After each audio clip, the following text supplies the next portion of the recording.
नमस्कार, मैं गौरव जोशी श्रीमती मोहरी देवी तापड़िया गर्ल्स कॉलेज जसवंतगढ़ के इस यूट्यूब चैनल पर आपका हार्दिक स्वागत करता हूं। हम पढ़ रहे हैं कस्टम्स ड्यूटी। आज की क्लास में हम बात करेंगे कि जो माल इंपोर्ट किया जाता है, जो माल आयात किया जाता है, उस माल पर सीमा शुल्क यानी कि कस्टम्स ड्यूटी चार्ज करने के लिए उस माल का मूल्यांकन किस प्रकार से किया जाता है। तो आज का हमारा टॉपिक है valuation of imported goods under customs। तो सीमा शुल्क के लिए सीमा शुल्क प्रावधानों के अनुसार जो आयातित माल है उसकी वैल्यूएशन किस प्रकार से की जाती है। तो सीमा शुल्क लगाने के लिए, कस्टम्स ड्यूटी चार्ज करने के लिए, कस्टम्स ड्यूटी की गणना करने के लिए सबसे पहले हमको उस माल का मूल्यांकन करना पड़ता है जो माल आयात किया गया है। तो इसलिए सबसे pहले हम कंप्यूटेशन करेंगे, computation of assessable value of imported goods. जो माल इंपोर्ट किया गया है उसका शुल्क योग्य, सीमा शुल्क योग्य मूल्य ज्ञात करेंगे। तो एक उदाहरण लेते हैं कि मान लीजिए कि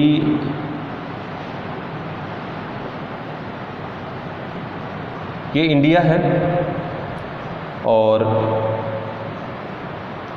यहाँ एक कंट्री है ऑस्ट्रेलिया। तो यहाँ एक्सपोर्टर है और यहाँ पर इंडिया में इंपोर्टर है।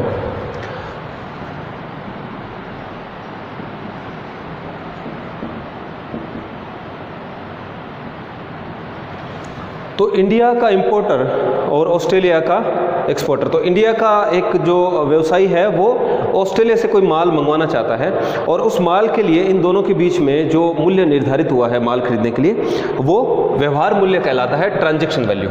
तो एसेसेबल वैल्यू की कैलकुलेशन के लिए सबसे पहले हम लेंगे transaction value. Transaction value of material.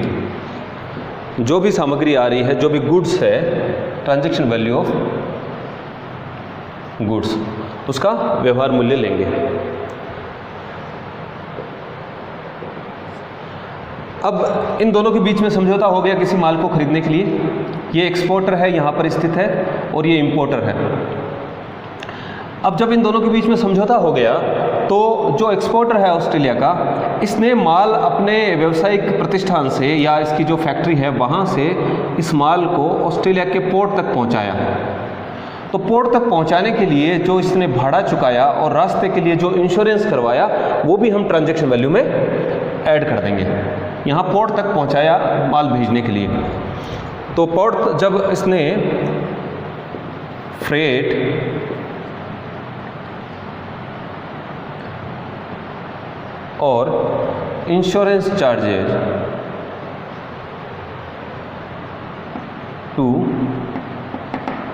Shipping port, जहाँ से माल आ रहा है उस पोर्ट तक, अपनी फैक्ट्री से या अपना जो व्यावसायिक प्रतिष्ठान है वहाँ से पोर्ट तक माल को निर्यात करने के लिए एक्सपोर्टर ने जो माल पहुँचाया है पोर्ट तक, उसके लिए जो भाड़ा चुकाया है इस माल को यहाँ तक लाने के लिए, और रास्ते में अगर इंश्योरेंस करवाया है तो वो चार्जेस भी ऐड कर दिए जाएंगे। अब जब माल यहाँ पोर्ट पर पहुँच गया तो इस माल को जो है जहाज़ में चढ़ाने के लिए, लोड करने के लिए जो इसने हैंडलिंग और लोडिंग चार्जेज चुकाए हैं वो भी हम ऐड कर देते हैं। हैंडलिंग, लोडिंग चार्जेस, मशीनों की सहायता से, कूली की सहायता से इसने जो माल लोड करवाया है जहाज में, वो चार्जेस हम ऐड कर देते हैं। शिपिंग पोर्ट, शिपिंग पोर्ट पे जहाँ से माल आ रहा है उस शिपिंग पोर्ट पे जो हैंडलिंग और लोडिंग चार्जेस चुकाए वो भी हम ट्रांजैक्शन वैल्यू में ऐड कर देते हैं। तो इस प्रकार से हमको एक मूल्य ज्ञात होता है और ऐसा मूल्य FOB value free on board value कहलाती है। एक्सपोर्टर ने अपने कारखाने से लेकर पोर्ट तक माल पहुंचाया और माल को बोर्ड कर दिया, यानी कि जो जहाज है जहाज के बोर्ड पर जहाज पर इसको माल को चढ़ा दिया, तो वहां तक के जो खर्चे हैं वो FOB वैल्यू कहलाते हैं, फ्री ऑन बोर्ड वैल्यू कहलाता है।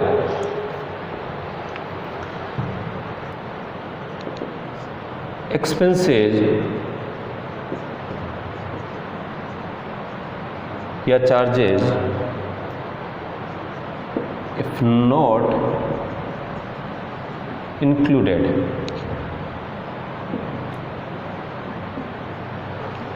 अगर ऊपर जो हमने वैल्यू निकाली है, जो ऊपर जो हमने खर्चे दिखाए हैं, ट्रांजैक्शन वैल्यू और जो ये insurance, freight charges, handling loading charges, अगर इस वैल्यू में, इस FOB वैल्यू में अगर कुछ खर्चे हमने ऐड नहीं किए हैं तो कस्टम्स एक्ट के अनुसार हमको ये खर्चे भी ऐड करने होंगे। कौन कौन से खर्चे हैं? पहला खर्चा है value of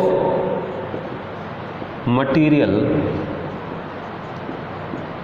supplied by importer free of cost, ये हमको ऐड करना पड़ेगा। ये जो इंडिया का इंपोर्टर है और इसने ऑस्ट्रेलिया के एक एक्सपोर्टर को कोई माल खरीदने के लिए ऑर्डर दिया और उस माल को बनवाने के लिए अगर इंपोर्टर ने कोई माल एक्सपोर्टर को सप्लाई किया है, कोई कच्चा माल सप्लाई किया है या फिर कोई पार्ट्स दिए हैं, कोई टूल्स दिए हैं, तो उनकी वैल्यू भी जो है माल के मूल्य में शामिल की जानी चाहिए, इंपोर्टेड गुड्स की वैल्यू में शामिल की जानी चाहिए।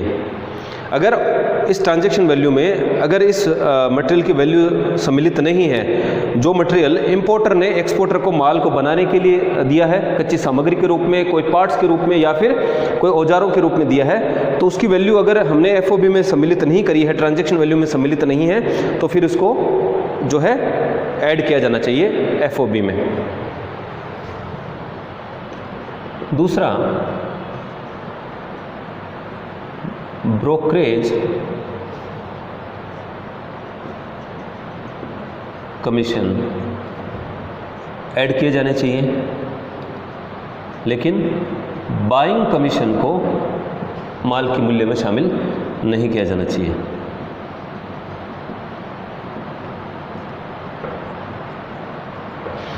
अगर आयातक ने माल खरीदने के लिए कोई कमीशन चुकाया हो किसी एजेंट को, अब जो आयातक है, इंपोर्टर है इंडिया का व्यक्ति, ये इसको पता नहीं है कि ऑस्ट्रेलिया में कहाँ पर इसको जो माल चाहिए वो माल मिल सकता है, तो इसने एक एजेंट हायर किया, चाहे वो इंडिया का एजेंट हो सकता है या ऑस्ट्रेलिया का एजेंट हो सकता है, और माल खरीदने के लिए किसी एजेंट के थ्रू ये माल मंगवाया, तो उसने क्रय करने के लिए, माल को खरीदने के लिए जो कमीशन या ब्रोकरेज दी है, वो कमीशन या ब्रोकरेज, बाइंग कमीशन या बाइंग ब्रोकरेज जो है माल के मूल्य में शामिल नहीं की जानी चाहिए। लेकिन अगर एक्सपोर्टर ने माल को बेचने के संबंध में कोई कमीशन या ब्रोकरेज दिया है, तो वो कमीशन या ब्रोकरेज माल के मूल्य में शामिल होना चाहिए। तो जो क्रय कमीशन है या क्रय के संबंध में दलाली है, वो दलाली हम माल के मूल्य में शामिल नहीं करते, लेकिन अगर एक्सपोर्टर ने विक्रय के संबंध में कोई ब्रोकरेज या कमीशन चुकाया है, तो उसको हमको जो है माल के मूल्य में शामिल करना पड़ेगा, ऐड करना पड़ेगा। तीसरा, cost of design, engineering,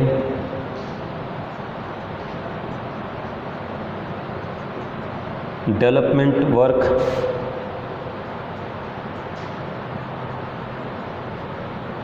sketches etcetera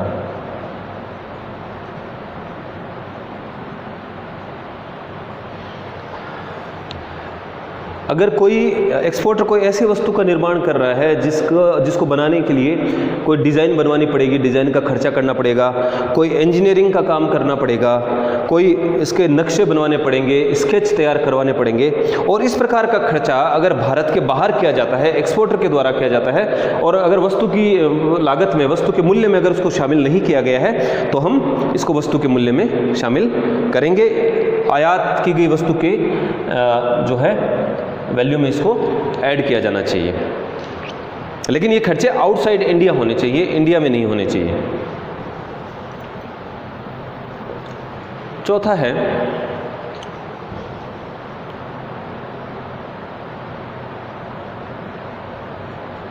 royalty and licence fees. Importer ने, भारत का एक व्यक्ति आयातक है जिसने ऑस्ट्रेलिया के किसी निर्यातक को ऑर्डर दिया, और जो माल एक्सपोर्टर द्वारा बनाया जा रहा है उस माल के संबंध में एक्सपोर्टर के द्वारा कोई रॉयल्टी चुकाई गई, कोई लाइसेंस फीस चुकाई गई, तो अगर वो माल के मूल्य में शामिल नहीं किया गया है ऐसा खर्चा, तो उसको भी हमको ऐड करना चाहिए।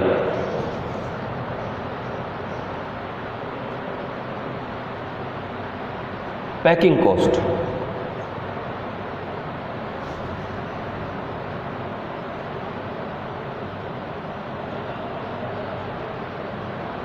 excluding durable and returnable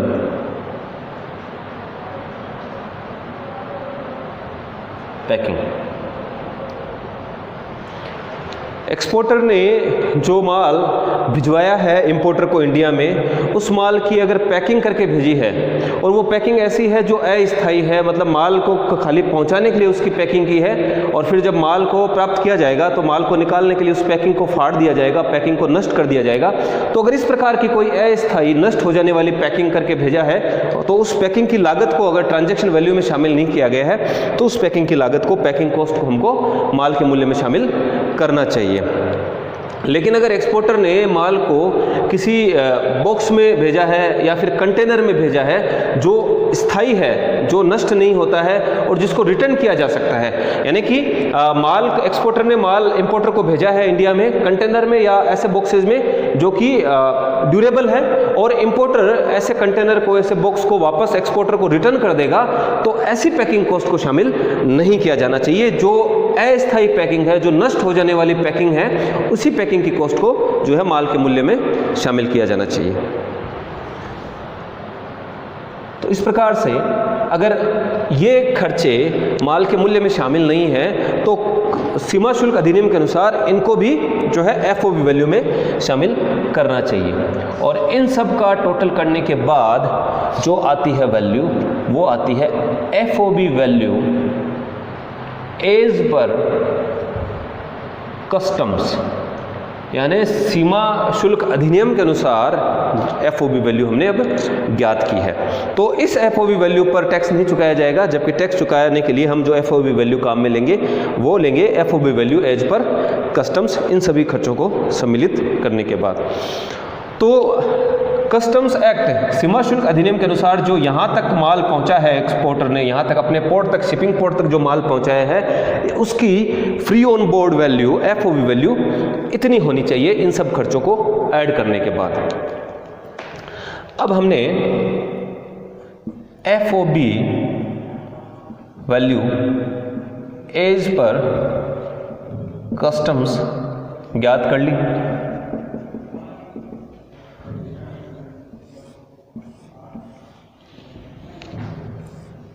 और ये वैल्यू यहाँ तक है, इसका जो शिपिंग पोर्ट है एक्सपोर्टर का, वहाँ तक की वैल्यू है।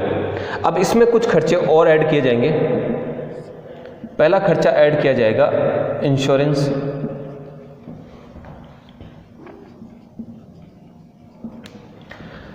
यहाँ पर एफओबी वैल्यू ज्ञात करने के लिए जो हमने इंश्योरेंस ऐड किया था, इंश्योरेंस का खर्चा, वो इंश्योरेंस का खर्चा था एक्सपोर्टर की फैक्ट्री से लेकर शिपिंग पोर्ट, जो एक्सपोर्टर कंट्री है उसके पोर्ट तक माल को लाने के लिए जो इंश्योरेंस चुकाया गया है यदि, तो वो हमने ऐड किया था।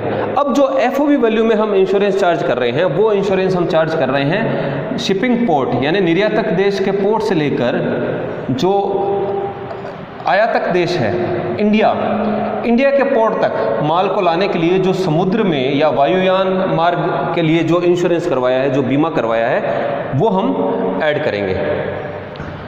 यहाँ से लेकर यहाँ तक का जो इंश्योरेंस का चार्जेज है वो हम FOB में ऐड करेंगे, और यहाँ से लेकर यहाँ तक यानी कि एक्सपोर्टर की फैक्ट्री से, कारखाने से लेकर और जो एक्सपोर्टर कंट्री के शिपिंग पोर्ट तक जो इंश्योरेंस चुकाया था वो हमने यहाँ पर ऐड किया था FOB वैल्यू ज्ञात करने के लिए। तो इंश्योरेंस चार्जेज, या तो इंश्योरेंस के जो चार्जेज हैं, इंश्योरेंस प्रीमियम है, वो एक्चुअल दिया हुआ होगा, और यदि एक्चुअल नहीं दिया गया हो तो हमको क्या करना है, 1.125% ऑफ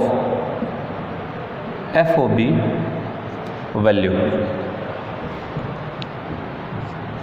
क्वेश्चन में हमको इंश्योरेंस चार्जेज जो एक पोर्ट से लेकर दूसरे पोर्ट तक के जो इंश्योरेंस चार्जेज हैं वो या तो दिए हुए होंगे क्वेश्चन में, अगर नहीं दिए गए हैं, अगर एक्चुअल चार्जेज नहीं दिए गए हैं तो हमको क्या करना है कि जो FOB वैल्यू हमने ज्ञात की है उसका 1.125% इंश्योरेंस के रूप में हमको ऐड करना है।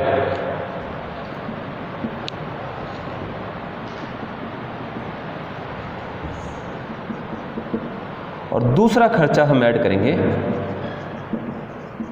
फ्रेट।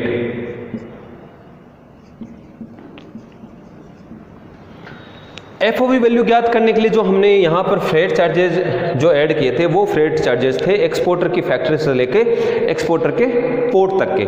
लेकिन एक्सपोर्टर कंट्री के पोर्ट से लेकर इंपोर्टर कंट्री के पोर्ट तक जो रास्ते में चाहे समुद्रिक मार्ग से माल आया हो, चाहे एयर से, वायु मार्ग से माल आया हो, उसके लिए जो फ्रेट चार्जेस दिए हैं, उसके लिए जो भाड़ा दिया है एक पोर्ट से लेकर दूसरे पोर्ट तक माल को पहुंचाने के लिए, वो फ्रेट चार्जेज हम यहाँ पर ऐड करेंगे FOB वैल्यू में।